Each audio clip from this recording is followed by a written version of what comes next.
বাস্তব কাজ করতে পারেন নাই। যারা দেশে ছিল তাদেরকে ধরেছেন, আচ্ছা তবু ভালোই করেছেন।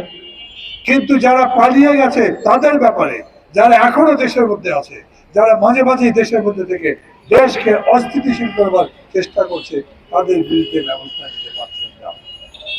নাগরিক ঐক্যের পক্ষ থেকে আমরা বলি, আমরা একটা জোটে আছি, গণতন্ত্র মঞ্চ, সেই গণতন্ত্র মঞ্চের পক্ষ থেকে বলি, আর গণতন্ত্র মঞ্চের পক্ষ থেকে দেশের সমস্ত রাজনৈতিক দলগুলোকে বলি, দেশ গঠন করবার দায়িত্ব নিয়েছেন এখন ডক্টর ইউনূস, কিন্তু একা পারবেন না।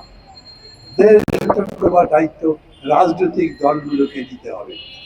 ১.৫ বছর পরে যখন ভোট হবে, যেই দল ক্ষমতায় যাবে তাদেরকেই যেটুকু কাজ ডক্টর ইউনূস করতে পারবে না সেই কাজগুলো করতে হবে।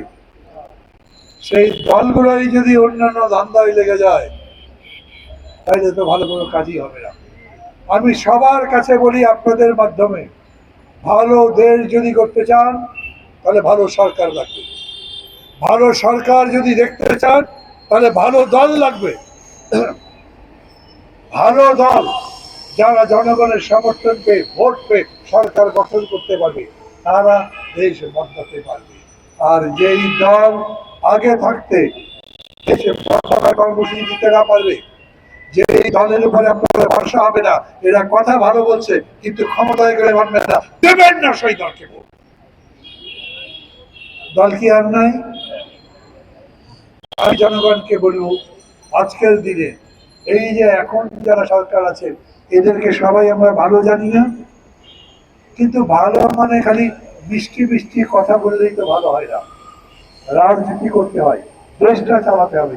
দেশ যাতে ঠিক পথে যায়, সামনের দিকে যায়, জনগণের যাতে কল্যাণ হয়, এমন একটা সরকার, এমন একটা দেশ যারা জনতার কল্যাণকেই সবচাইতে বড় দায়িত্ব মনে করবে, একটা কল্যাণ রাষ্ট্র করতে পারবে, সেই রকম দল বেছে নেয়।